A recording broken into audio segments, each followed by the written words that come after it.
Today we're in my cabinet shop and we got this small angle socket driver that we're gonna try out.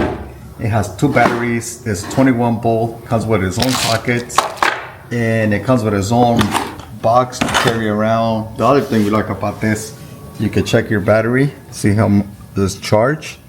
Has a charger, and it also has a lock. If you're traveling, you put it in a bag, it won't work, and then you unlock it.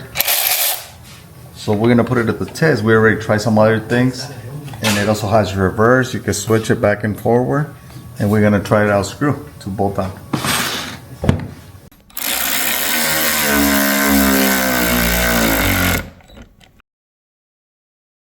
Now we're gonna reverse it.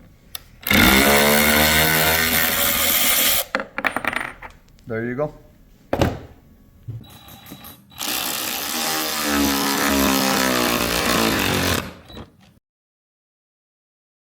Now we're gonna reverse it.